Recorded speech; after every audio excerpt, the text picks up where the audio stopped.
बिस्मिल्लाहिर्रहमानिर्रहीम। अस्सलामुअलैकुम। अनूर online test system में खुश आमदीद।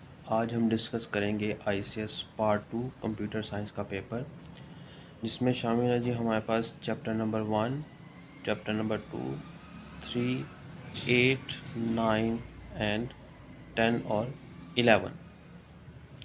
तो सबसे पहले हम बात करते हैं जी MCQs की। तो सबसे पहला MCQs हमारे पास descriptive property possessed by each entity set is dash। तो each entity हमारे पास इसका आंसर है जी attribute, beta option. Second MCQs in a relational model relations are termed as. तो रिलेशनल मॉडल में हम रिलेशन कहते हैं जी टेबल्स को, Charlie option. Third, in hierarchical model records are organised as.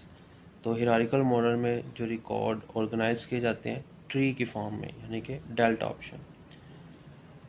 The C language consist of dash number of keywords. तो C language के अंदर 32 कीवर्ड्स होते हैं, alpha option.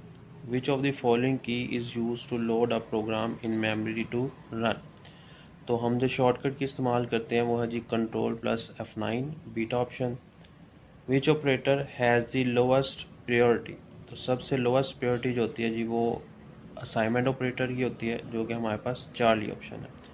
Which pair of function below are use for single character input output. तो single character को input output करने के लिए हम get CH and put C, यानी कि अल्फा ऑप्शन जो है उसका आंसर है। नेक्स्ट है जी which function is used to read character as you type. तो टाइप करने के लिए हम जो करेक्टर यूज़ करते हैं वो गेट CH और गेट CH दोनों होते हैं। तो डेल्टा ऑप्शन ही के बोथ B एंड C इसका आंसर है।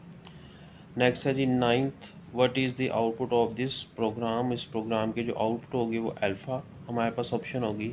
वो इसलिए क्योंकि पहले हमने जो असाइन किया है A, B और C वेरिएबल को 10 और उसके बाद हमने इसको असाइन कर दिया है 50। तो करंट जो वैल्यू हमने इसको असाइन की होगी वो जो है वो हमारे पास डिस्प्ले होगी। तो 50 जो है वो हमारे पास यहाँ पे 3 टाइम्स डिस्प्ले होगा। A में भी 50, B में भी 50 और C में भी 50। नेक्स्ट है हमारे पास the data in table is entered in. तो टेबल में जो डाटा एंटर किया जाता है वो डाटा शीट व्यू के ज़रिए किया जाता है। तो बीटा ऑप्शन जो है वो करेक्ट आंसर है। 11, what will be the output of the following programme. तो इस प्रोग्राम की जो हमारे पास आउटपुट होगी वो alpha option R is equal to 3। क्योंकि यहाँ पे देखा जाए तो सबसे पहले हमारे पास एक वेरिएबल है डबल टाइप का जिसमें 28 है, फिर एक वेरिएबल हमने लिया R, फिर हमने R के अंदर क्या किया x mod 5। तो जब हम मॉडुलस मालूम करते हैं तो रिमाइंडर जो है वो हमारा आंसर होता है। तो 5 5 दा 25, तो 3 जो है वो रिमाइंडर बचेगा और 3 इसका आंसर होगा। Which among the following is a unconditional control structure. तो अनकंडीशनल कंट्रोल स्ट्रक्चर जो है वो गो टू स्टेटमेंट में यूज़ किया जाता है। चार्ली ऑप्शन जो है इसका आंसर है। Which of the following language is predecessor to C programming language. C language है उसका प्रीडिसेसर हमारे पास B लैंग्वेज, यानी कि beta option. Last MCQs, which is an example of multiple branches from single expression. तो switch statement जो है वो हमारे पास इसका आंसर है, यानी कि बीटा ऑप्शन। तो ये थे जी हमारे पास MCQs। अब हम बात करेंगे शॉर्ट क्वेश्चंस की। क्वेश्चन नंबर 2 में सबसे पहला शॉर्ट क्वेश्चन है हमारे पास, define data and information. Raw facts and figure is called data, the process data is called information. Question number 2 है जी what is the purpose of using views. View जो है ये हमारे पास एक वर्चुअल टेबल होता है जिसकी मदद से हम दो या दो से ज़्यादा टेबल से डाटा को डिस्प्ले करवा सकते हैं। Who is database administrator. Database administrator is a person that responsible for the database maintenance and control. Describe DBMS. DBMS stands for Database Management System. It is a collection of different programs to create and maintain database. Fifth question is what is ER diagram? ER diagram is a graphical representation of database and their relationships.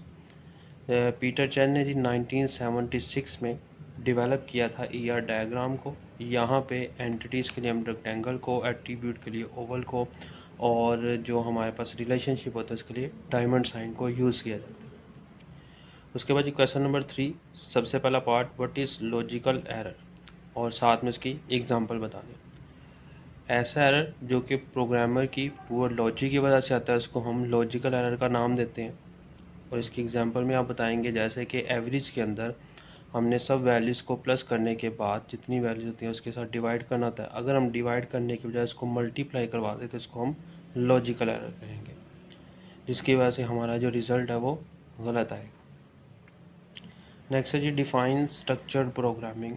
अगर हम अपने programme की जितनी भी logic होगी उसको छोटे छोटे मॉड्यूल्स में डिवाइड करवा देंगे तो उसको हम स्ट्रक्चर प्रोग्रामिंग कहेंगे।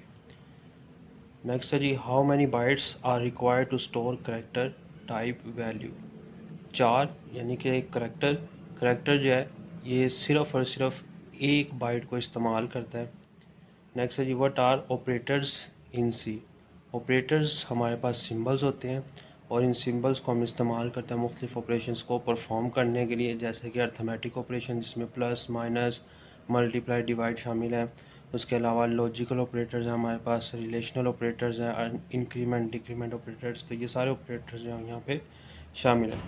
उसकी जी 5th पार्ट हमारे पास, trace the output of the program. तो प्रोग्राम में 3 वेरिएबल्स हैं, एन, ए, बी। तो सबसे पहले स्टेटमेंट में एन जो है उसको 400 वैल्यू असाइन कर दी गई है। दूसरी स्टेटमेंट में A is equal to N mod 100। तो एन की वैल्यू है 400 और जब इसका 100 के साथ मोड निकालेंगे तो रिमाइंडर आंसर आएगा हमारे पास 0, क्योंकि मोड में हम रिमाइंडर को आंसर लेते हैं। उसके बाद next B is equal to N divided by 10, और जब डिवाइड करवाया जाता है तो क्वेश्चन को आंसर लिया जाता है। तो हमारे पास यहाँ पे 40 आंसर आएगा और 40 बी में स्टोर हो जाएगा। नेक्स्ट एन मोड 10, फिर मोड में हमारे पास 0 आंसर आएगा और वो एन में स्टोर हो जाएगा। उसके बाद प्रिंट एफ में रिज़ल्ट प्रिंट होगा, रिज़ल्ट के बाद इक्वल का साइन, पहले परसेंटेज जी के साथ एन की वैल्यू प्रिंट होगी और एन की वैल्यू में हमारे पास 0 है करंटली। उसके बाद बी की वैल्यू प्रिंट होगी, उसमें 40 और फिर ए, ये भी 0। तो जो हमारे पास आंसर आएगा वो होगा रिज़ल्ट इक्वल टू 0 4 0 0।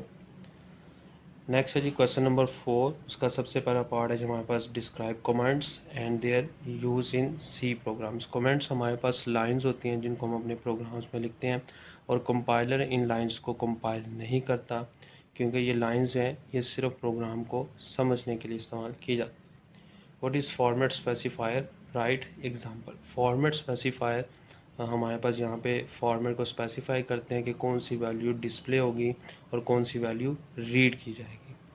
जैसा कि हम फॉर्मेट स्पेसिफाई यहाँ पे परसेंटेज डी इस्तेमाल करते हैं इंट के लिए, परसेंटेज एफ इस्तेमाल करते हैं फ्लोट के लिए। उसके बाद नेक्स्ट है जी, वाई इज़ द एम% यूज इन स्कैनएफ फंक्शन। एम% साइन वेरिएबल के साथ स्कैनएफ फंक्शन में यूज़ किया जाता है और एम% के अंदर उस वेरिएबल का एड्रेस होता है कि ये मेमोरी लोकेशन में किस जगह पे स्टोर है। नेक्स्ट है जी, construct general form of if else if statement with an example. यहाँ पे आपने इसकी जनरल फॉर्म लिखनी है। इफ़ एल्स इफ़ स्टेटमेंट में इफ़ एल्स इफ़ को हम तब इस्तेमाल करते हैं जब हमने एक से ज़्यादा कंडीशन को चेक करना हो। नेक्स्ट है जी, what is conditional operator. Conditional operator इसको हम डिसीजन मेकिंग भी कहते हैं और ये अल्टरनेट होता है इफ़ एल्स का। इसके अलावा इसको टर्नरी ऑपरेटर का नाम दिया जाता है।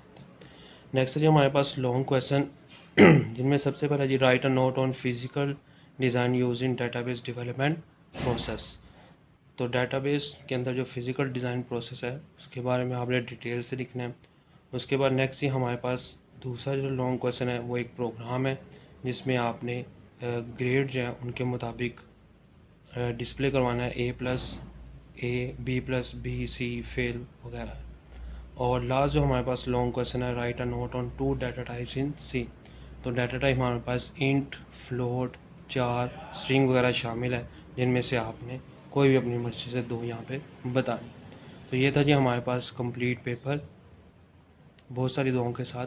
अल्लाह हाफिज़।